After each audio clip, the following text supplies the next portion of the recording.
Hello दोस्तों, नमस्कार। क्या हाल है? स्वागत है आपका खबर एचपी में। तो आइए नजर डालते हैं हिमाचल की तमाम मुख्य बड़ी खबरों पर। अगर इससे पहले आप वीडियो को लाइक नहीं किए हैं तो लाइक कर दीजिए और चैनल में नए हैं तो चैनल को सब्सक्राइब कर लीजिए। छात्रवृत्ति घोटाले में सीबीआई जांच पूरी। 20 संस्थानों और 105 लोगों के खिलाफ चार्जशीट दायर। हिमाचल प्रदेश के बहुचर्चित 181 करोड़ के छात्रवृत्ति घोटाले में सीबीआई ने जांच पूरी कर ली है। शुक्रवार को सीबीआई ने 20 संस्थानों और उनके मालिकों, प्रदेश शिक्षा विभाग, बैंक के अधिकारियों सहित 105 आरोपियों के विरुद्ध आरोप पत्र दायर किए हैं। वह जांच में मिले साक्ष्यों के आधार पर सीबीआई ने अब तक 19 व्यक्तियों और उच्च शिक्षा निदेशालय शिमला के तत्कालीन कर्मचारियों, शैक्षणिक संस्थानों के अध्यक्ष, उपाध्यक्ष, निदेशकों व कर्मचारियों, बैंक कर्मियों, प्रदेश सहित बाहरी राज्यों से कई गिरफ्तारियां हो चुकी है। बता दें कि सीबीआई ने वर्ष 2013 से 2017 के बीच प्रदेश में सामने आए घोटाले को लेकर प्रदेश सरकार के आग्रह पर वर्ष 2019 में मामला दर्ज किया था। इसके बाद प्रदेश उच्च न्यायालय ने भी तत्काल मामले की जांच की निगरानी की एवं समय समय पर स्थिति संबंधित रिपोर्ट दायर की गई। वह मामले के अनुसार भारत सरकार की ओर से अनुसूचित जाति, जनजाति और अन्य पिछड़ा वर्ग के विद्यार्थियों की मदद के लिए छात्रवृत्ति योजना शुरू की गई, लेकिन इसमें अधिकारियों ने घोटाला किया। जयराम बोले 4 जून को एक नहीं 2 सरकारें बनेंगी, निर्दलीय विधायकों के मामले में कोर्ट जाएंगे। नेता प्रतिपक्ष एवं पूर्व सीएम जयराम ठाकुर ने कहा कि हिमाचल की जनता आने वाले 4 जून को एक नहीं 2 सरकारें चुनने जा रही है। यह मात्र लोकसभा का चुनाव नहीं है, यह हिमाचल के इतिहास में ऐसा पहली बार होने जा रहा है कि जनता 14 महीनों की सरकार को चलता कर नई सरकार चुनेगी। मुख्यमंत्री सुखविंदर सुक्खू अपनी सरकार बचाने के लिए जितना मर्जी जोर लगा ले, लेकिन यह झूठी सरकार टिकने वाली नहीं है। मैं जयराम ठाकुर अपने गृह क्षेत्र सिराज के थुनाग में भाजपा त्रिदेव सम्मेलन में बोल रहे थे। मैं राज्यसभा चुनाव के बाद मुख्यमंत्री सुक्खू के कारण ही ये परिस्थितियां बनी है, क्योंकि उनके कामकाज के तौर तरीकों से न उसके अपने विधायक खुश हैं और न कांग्रेस संगठन। मंडी में बीजेपी प्रत्याशी कंगना रनौत का रोड शो देखने उमड़ा हुजूम, जय श्री राम के गूंजे नारे। जब मंडी से भाजपा प्रत्याशी कंगना रनौत ने आज रोड शो किया। मैं कंगना रोड शो देखने के लिए सड़कों पर हजारों की संख्या में समर्थक आए। मैं कंगना ने कहा कि आज पूरा देश देख रहा है कि मेरे प्रदेश की जनता मुझे कितना प्यार करती है, कैसे मेरे प्रदेश की जनता ने अपनी बेटी का स्वागत किया है। भाजपा का महिला विरोधी चेहरा आया सामने। नेगी बोले महिलाओं को दिए 1500 रुपये, बीजेपी कर रही विरोध। राजस्व मंत्री जगत सिंह नेगी ने कहा कि वर्तमान राज्य सरकार ने 18 साल से अधिक आयु की महिलाओं को 1500 रुपये प्रतिमाह सम्मान निधि प्रदान करना शुरू की है, लेकिन भाजपा नेता इस योजना को रुकवाने के लिए जोर लगा रहे हैं। उन्होंने कहा कि राज्य सरकार लोगों की परेशानियों से भली भांति परिचित है। राजस्व मंत्री जगत सिंह नेगी ने कहा कि आम आदमी की परेशानियों को समाप्त करने के लिए मात्र 14 माह के कार्यकाल में वर्तमान राज्य सरकार ने भरपूर प्रयास किए हैं। जन कल्याण एक नया अध्याय हिमाचल प्रदेश के इतिहास में जोड़ा गया है। राज्य सरकार के प्रयासों के सकारात्मक परिणाम सामने आ रहे हैं। प्रदेश सरकार ने 1,36,000 सरकारी कर्मचारियों के लिए पुरानी पेंशन योजना को बहाल किया। इससे उनका बुढ़ापा सुरक्षित हुआ है। सेवानिवृत्ति के बाद जिन कर्मचारियों को एनपीएस के तहत 2,000 रुपये पेंशन प्राप्त हो रही थी, वह पुरानी पेंशन बहाल होने के बाद उन्हें 20 से 30,000 से ज़्यादा पेंशन मिल रही है। बड़े वाहनों के लिए खुला चक्की पुल, लोगों ने ली राहत की सांस। 2.5 साल बाद ब्रिज पर दौड़ी बड़ी गाड़ियां। हिमाचल पंजाब राज्यों को जोड़ने वाला महत्वपूर्ण चक्की सड़क पुल गुरुग्राम से अंततः बसों व बड़े वाहनों के लिए खोल दिया गया। वह एनएचएआई के प्रोजेक्ट डायरेक्टर विकास सुरजेवाला ने इस बारे में डीसी कांगड़ा व डीसी पठानकोट को पत्र लिखकर चक्की पुल को बसों के लिए खोलने के बारे में सूचना दे दी है। इस दौरान पुलिस प्रशासन ने इस पुल को बसों व बड़े वाहनों के लिए खोल दिया है। वह प्रोजेक्ट डायरेक्टर ने पत्र में लिखा है कि बसों व अन्य बड़े वाहनों के पुल के गुजरने के बाद पुल की समीक्षा की जाएगी और 15 से 20 दिनों के बाद भारी व लोडेड ट्रक या अन्य भारी वाहन भी इस पुल से जाने आने की जानकारी दी जाएगी। यह चक्की सड़क पुल लगभग 2.5 वर्ष बाद बसों व बड़े वाहनों के लिए खोला है, जिससे लोगों ने राहत की सांस ली है। मुख्य सचिव ने जारी किया आदेश, अब वीडियो कॉन्फ्रेंसिंग से राजस्व अदालतें। हिमाचल में हाईकोर्ट और जिला न्यायालयों के अलावा अब राजस्व अदालतें भी अब वीडियो कॉन्फ्रेंसिंग का इस्तेमाल करेंगी। इस बारे में मुख्य सचिव प्रबोध सक्सेना की ओर से financial commissioner appeals, director land record, सभी मंडल आयुक्त, बंदोबस्त अधिकारियों, जिलाधीशों, एसडीएम तथा तहसीलदार एवं नायब तहसीलदारों को लिखित आदेश जारी हुए हैं। मैं कुलदीप सिंह बनाम हिमाचल सरकार केस में कोर्ट से आई हिदायत के बाद राज्य सरकार को यह कदम उठाना पड़ा है। मुख्य सचिव ने अपने आदेशों में कहा है कि राजस्व अधिकारी अब अन्य प्रशासनिक कार्यों के बहाने रेवेन्यू कोर्ट का काम नहीं रोकेंगे। राज्य सरकार द्वारा Himachal Pradesh land revenue amendment act 2023 में किए गए प्रावधानों के अनुसार रेवेन्यू मामलों की सुनवाई होगी। इस संशोधन के जरिए राज्य सरकार ने राजस्व मामलों की सुनवाई की अवधि तय की थी। इस अवधि का पालन सबको करना होगा। राज्य सरकार ने कहा है कि एक हफ्ते में कम से कम 3 दिन राजस्व अदालत लगे और गैर जरूरी स्थगन से परहेज किया जाए। इसके साथ ही एक आदेश यह भी है कि सुप्रीम कोर्ट द्वारा सिविल रिट पिटीशन 360/2021 केस में दिए गए निर्देशों के अनुसार राजस्व अदालतों में भी वीडियो कॉन्फ्रेंसिंग का इस्तेमाल किया जाए। वित्त आयुक्त, अपील, मंडल आयुक्त और सेटलमेंट अधिकारी ये सुनिश्चित करेंगे कि जहां दूर दराज के क्षेत्र से लोगों का हर सुनवाई में आना संभव न हो, उनकी वीडियो कॉन्फ्रेंसिंग के जरिए सुनवाई से जोड़ा जाए ताकि केस में फैसला देने में ज़्यादा समय नहीं लगे। वीडियो कॉन्फ्रेंसिंग का इंतजाम करने के लिए प्रशासनिक अमले का इस्तेमाल किया जा सकता है। रक्षा मंत्री राजनाथ सिंह का बड़ा बयान, अग्निवीर योजना में बदलाव को तैयार सरकार। रक्षा मंत्री राजनाथ सिंह ने गुरुवार को कहा कि उनकी सरकार जरूरत पड़ने पर अग्निवीर भर्ती योजना में बदलाव के लिए तैयार है। एक टीवी चैनल से बातचीत में रक्षा मंत्री ने कहा कि सेना को युवाओं की जरूरत है, सेना में युवा होना चाहिए। मेरा मानना है कि युवाओं में ज़्यादा जुनून होता है, वे तकनीक मामले में भी ज़्यादा बेहतर होते हैं। हमने इस बात का पूरा ख्याल रखा है कि उनका भविष्य सेफ रहे। यदि जरूरत पड़ती है तो हम योजना में बदलाव के लिए भी तैयार हैं। टीजीटी तैनाती को चुनाव आयोग से मांगी मंजूरी, बैच वाइज आधार पर 1028 अभ्यर्थी हुए हैं सिलेक्ट। टीजीटी बैच वाइज नियुक्ति के लिए शिक्षा सचिव राकेश कंवर ने फाइल चुनाव आयोग की मंजूरी के लिए भेज दी है। इससे पहले मुख्य सचिव की अध्यक्षता वाली स्क्रीनिंग कमेटी ने इसकी मंजूरी दे दी थी।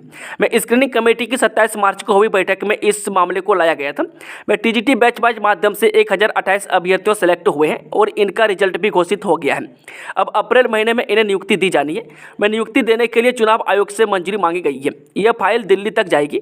मंजूरी मिलने के बाद ही यह नियुक्ति मिलेगी। दूसरी तरफ जेबीटी और शास्त्रीय बैच वाइज भर्ती के मामले में अब भी हाईकोर्ट से अनुमति का इंतजार है। हाईकोर्ट ने चल रहे मामले के कारण नियुक्ति से पहले अनुमति लेने को कहा था। हाईकोर्ट से अनुमति मिलने के बाद चुनाव आयोग से दोबारा अनुमति लेनी होगी। यूजीसी ने बदले नियम, अब नेट स्कोर से पीएचडी में एडमिशन, इस सत्र से नहीं होगा एंट्रेंस एग्जाम। हिमाचल यूनिवर्सिटी से पीएचडी एंट्रेंस के बजाय नेट स्कोर के माध्यम से पीएचडी में एडमिशन लेनी होगी। यूजीसी ने पीएचडी में एडमिशन के लिए नियमों में बदलाव किया है। दरअसल पीएचडी कार्यक्रम में दाखिले के लिए अब उम्मीदवारों को अलग अलग विश्वविद्यालयों की प्रवेश परीक्षा नहीं देनी होगी। शैक्षणिक सत्र 2024-25 से राष्ट्रीय पात्रता परीक्षा यानी कि नेट के स्कोर के आधार पर पीएचडी में भी दाखिला मिलेगा। नए नियमों के तहत नेट परसेंटाइल के आधार पर 3 श्रेणियों में लाभ मिलेगा। जिन उम्मीदवारों का नेट परसेंटाइल अधिक होगा वे श्रेणी 1 में होंगे। ये जेआरएफ सहायक प्रोफेसर के साथ पीएचडी दाखिले व फेलोशिप के लिए भी योग्य होंगे। इन्हें पीएचडी में दाखिले के लिए इंटरव्यू देना होगा। श्रेणी 2 में मध्य परसेंटाइल वाले सहायक प्रोफेसर और पीएचडी दाखिले के लिए योग्य माने जाएंगे। इसके बाद सफल लेकिन सबसे कम परसेंटाइल वाले उम्मीदवार श्रेणी 3 में होंगे। ये सिर्फ पीएचडी दाखिले के लिए योग्य होंगे। नतीजों के प्रमाण पत्र में उम्मीदवार की श्रेणी दी जाएगी। डेटिंग ऐप पर पार्टनर बनाना पड़ेगा महंगा, कई लोग हो रहे शिकार, साइबर सेल ने जारी की एडवाइजरी। डिजिटल टेक्नोलॉजी ने हर काम को बेहद आसान बना दिया है।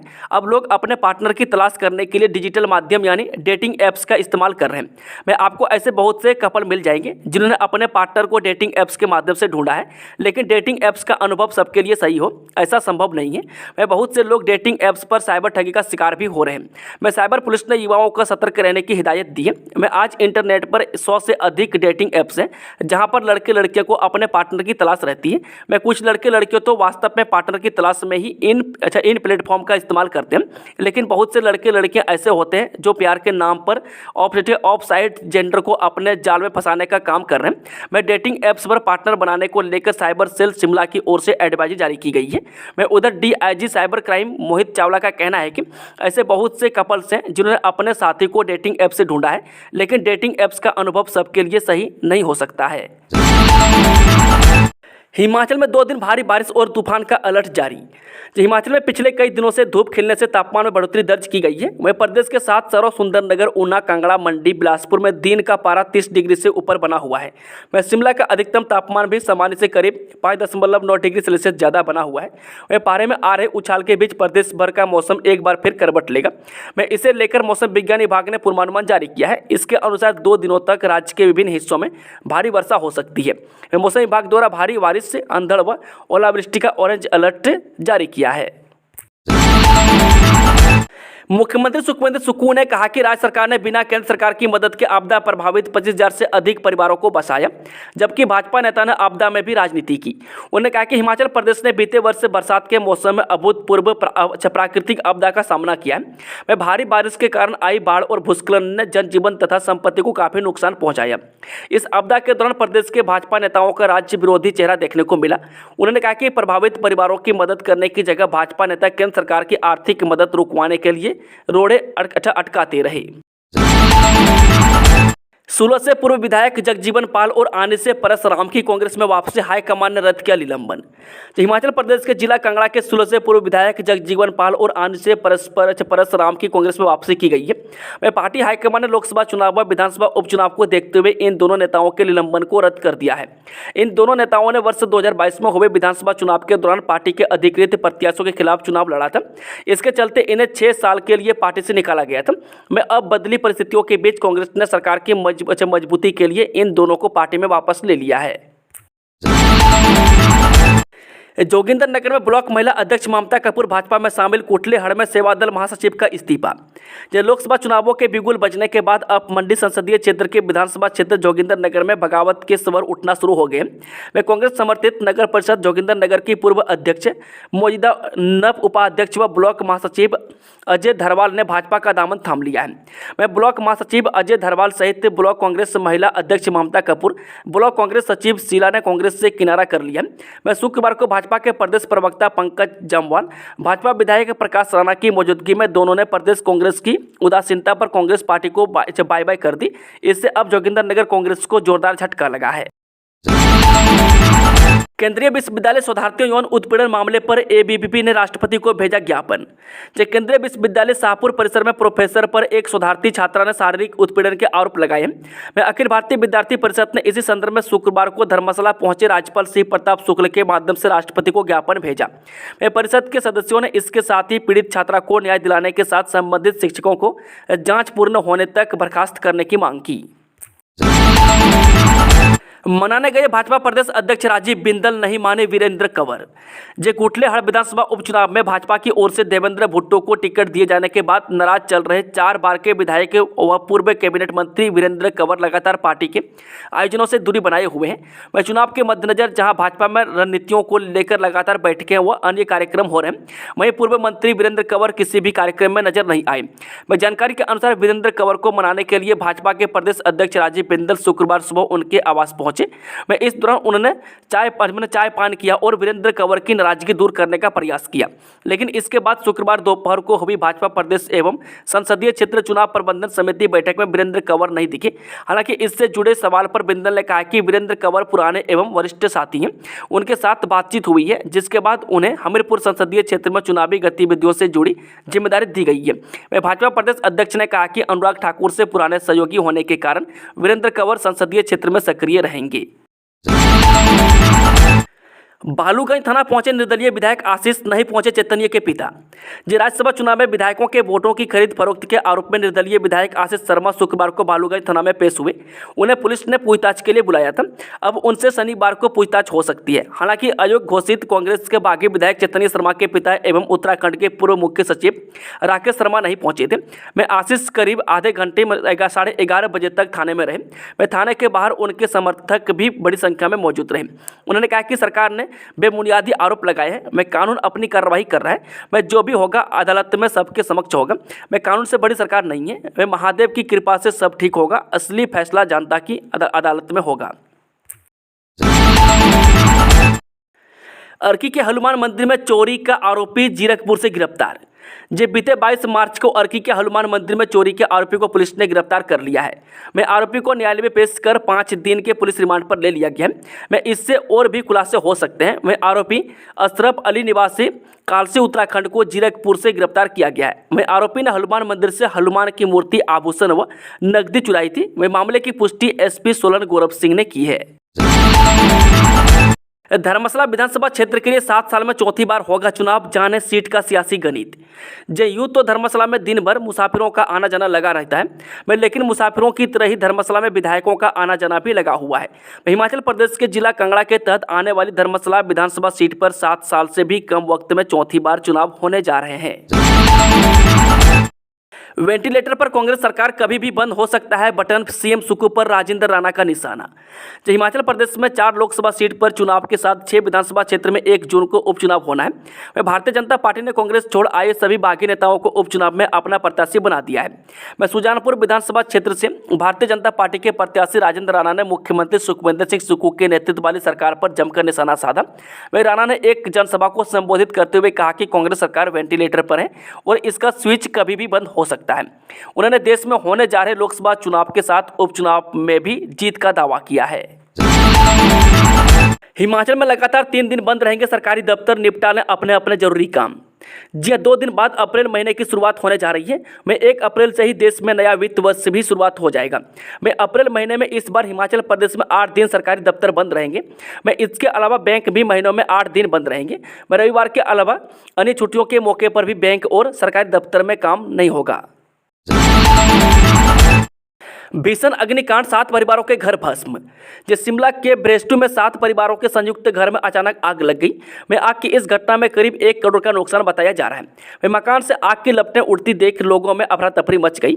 में आग लगने से उपरोक्त परिवारों के मकान के 35 से 40 कमरे जलकर राख हो गई और उनमें रखा सारा सामान, दस्तावेज व अन्य जरूरी सामान भी भस्म हो गए। में आग लगने का कारण बिजली का शॉर्ट सर्किट बताया जा रहा है। में दयानंद शर्मा, यशवंत, सुरेश शर्मा, मनमोहन शर्मा, राम गोपाल शर्मा, पुष्पा देवी, अंजू सभी निवासी गांव ब्रेस्टू पोस्ट ऑफिस सरोंथा टिक्कर जिला शिमला के घरों में आग लगी है। शिमला के ब्रेस्टू गांव में पेश आई आग की घटना के कारण उपरोक्त परिवारों के मकान के 35 से 40 कमरे तथा उनमें रखा सारा सामान, दस्तावेज व अन्य जरूरी सामान जलकर राख हो गए। हालांकि आग की इस घटना में कोई जनहानि नहीं हुई है। में आगजनी की घटना में अग्निशमन विभाग ने मौके पर पहुंचकर आग पर काबू पा लिया है। कंगना रनौत पर विक्रमादित्य का तंज, आपदा के वक्त कहां गई थी, केवल स्टारडम पर चुनाव नहीं लड़ा जाता, इसके लिए कमिटमेंट जरूरी। ये देश भर में लोकसभा चुनाव को लेकर सियासी जंग जारी है। वहीं हिमाचल में कांग्रेस के बागियों के बीजेपी में शामिल होने और फिल्म अभिनेत्री कंगना रनौत को मंडी से बीजेपी का टिकट मिलने को लेकर सियासत गर्म है। इसको लेकर सुक्खू सरकार में कैबिनेट मंत्री विक्रमादित्य सिंह ने कंगना रनौत पर तंज कसा है। उन्होंने कहा है, जब हिमाचल और मंडी आपदा झेल रहा था उस वक्त कंगना रनौत कहाँ गई थी। मैं केवल स्टारडम के बल पर चुनाव नहीं लड़ा जाता है, इसके लिए रणनीति और लाइफ लॉन्ग कमिटमेंट की जरूरत होती है। फिल्म इंडस्ट्री थोड़े हैं कि मुझे सूली पर चढ़ा दिया जाएगा, ऐसा क्यों बोली बीजेपी प्रत्याशी कंगना रनौत। जब लोकसभा चुनाव 2024 के लिए हिमाचल प्रदेश की मंडी सीट से टिकट मिलने के बाद कंगना रनौत ने चुनाव प्रचार शुरू कर दिया है। मैं शुक्रवार यानी कि 29 मार्च 2024 को उन्होंने मंडी में रैली निकाली और कांग्रेस पार्टी पर जमकर निशाना साधा। इसके साथ ही उन्होंने हिमाचल के साथ खुद का रिश्ता बताते हुए जयराम ठाकुर के मुख्यमंत्री बनने की बात भी कही। वह कंगना रनौत ने बताया कि पीएम मोदी खुद को हिमाचल का बेटा बताते हैं। मैं रोड शो के दौरान कंगना ने कहा कि वो कोई स्टार नहीं है बल्कि हिमाचल के लोगों के परिवार का हिस्सा है। गाय का पिंडदान करना हरिद्वार पहुंचा हिमाचल का परिवार, पेश की अनूठी मिसाल। आधुनिक समय में जहां लोग सिर्फ अपने आप तक सीमित रह गए हैं, लेकिन कुछ गौवंश की सेवा के प्रति अटूट विश्वास रखते हैं। मैं शायद अपने इस तरह की खबर पहले पढ़ी होगी। मैं जब गाय का पिंडदान करने परिवार ने सैकड़ों किलोमीटर का सफर तय किया हो, इसमें भी कोई दो राय नहीं है कि मौजूदा व्यस्त होने की दुहाई देकर बुजुर्ग का पिंडदान करने से भी परहेज करते हैं। हिमाचल प्रदेश के बिलासपुर जनपद के घुमारवीं उपमंडल के गाँव लेठवी में जगदीश शर्मा ने एक मिसाल पेश की है, मैं जिसकी हर जगह तारीफ की जा रही है। मैं पंडित जगदीश शर्मा के घर में पत्नी ने एक गाय पाली हुई थी, जिसके दूध से परिवार का भरण पोषण होता था, लेकिन फरवरी में गाय बीमार हो गई। इसके बाद अचानक गाय का निधन हो गया। इससे जगदीश शर्मा का पूरा परिवार शोक में डूब गया। होमगार्ड जवानों को 5 माह से नहीं मिला वेतन, घर जाने को नहीं पैसे, कैसे करेंगे चुनाव में ड्यूटी। जिला पुलिस विभाग द्वारा विभिन्न पुलिस थानों, चौकियों और पुलिस लाइन में तैनात होमगार्ड के जवानों को पिछले 5 माह से अपनी ड्यूटी का वेतन जारी नहीं किया गया है। में आलम यह है कि अब तो इन होमगार्ड जवानों के पास ड्यूटी से घर आने के लिए पैसे भी नहीं बचे हैं। मैं सिरमौर के विभिन्न पुलिस थानों, पुलिस लाइन और पुलिस चौकियों में तैनात करीब 220 होमगार्ड जवानों को पिछले 5 माह से ड्यूटी का वेतन नहीं मिला है। ठियोग पुलिस के हत्थे चढ़े हरियाणा के 2 तस्कर, 5 लाख की हेरोइन बरामद। ठियोग पुलिस नशा तस्करों पर नकेल कस रही है। इसी क्रम में ठियोग पुलिस ने मुखबिर की सूचना पर हरियाणा के रहने वाले 2 तस्करों को गिरफ्तार करने में सफलता प्राप्त की है। वे पकड़े गए तस्कर हरियाणा के हिसार और भवानी के रहने वाले हैं। इनके पास से 49 ग्राम हेरोइन बरामद की गई है। इस मादक पदार्थ की इंटरनेशनल कीमत 5 लाख आंकी गई है। एचपीयू ने नॉन टीचिंग व टीचिंग स्टाफ के लिए नए निर्देश किए जारी, विभागों के लिए निकाला सर्कुलर। हिमाचल प्रदेश विश्वविद्यालय में नॉन टीचिंग और टीचिंग स्टाफ के लिए नए निर्देश जारी किए गए। में बिना कंपनी अथॉरिटी के अब किसी भी कर्मचारी को duty, leave, orientation program, conference, tour आदि के लिए जाने की परमिशन नहीं होगी। बता दें कि एचपीयू के रजिस्ट्रार की ओर से सभी विभागों को यह सर्कुलर जारी किया गया। में इसमें सामने आया है कि टीचिंग और नॉन टीचिंग स्टाफ बिना अथॉरिटी के अप्रूवल के मनमर्जी से छुट्टियां कर लेते हैं। में छुट्टियों के लिए एप्लीकेशन संबंधित स्टाफ को पकड़ा दी जाती है और इसके लिए हायर अथॉरिटी की परमिशन नहीं ली जा रही है। फोरलेन निर्माण कार्य से प्रभावित 3 पंचायतों के प्रतिनिधिमंडल ने डीसी को सौंपा 9 सूत्रीय मांग पत्र। कालका शिमला फोरलेन निर्माण कार्य के चलते प्रभावित हो रही शिमला के 3 पंचायतों सोगी, आनंदपुर और कोट पंचायत के एक प्रतिनिधिमंडल ने वीरवार को किसान सभा के बैनर तले उपायुक्त शिमला अनुपम कश्यप से शिकायत की है और उन्हें 9 सूत्रीय मांग पत्र सौंपा है। वे पंचायत प्रतिनिधियों का कहना है कि कैथली घाट से ढली तक निर्माण कार्य तेजी गति से चल रहा है और रात को भी कार्य जारी है, जिसमें निर्माण कंपनी द्वारा अनियमितताएं बरती जा रही है, जिससे इन पंचायतों में लोगों की अधिकृत की गई। उन्होंने कहा कि जमीन के अलावा भी खेती योग्य भूमि खराब हो रही है, वहीं पेयजल स्रोत और रास्ते भी बुरी तरह से क्षतिग्रस्त हो रहे हैं। धरने पर बैठेंगे तीनों निर्दलीय, इस्तीफा स्वीकार न होने से खपा।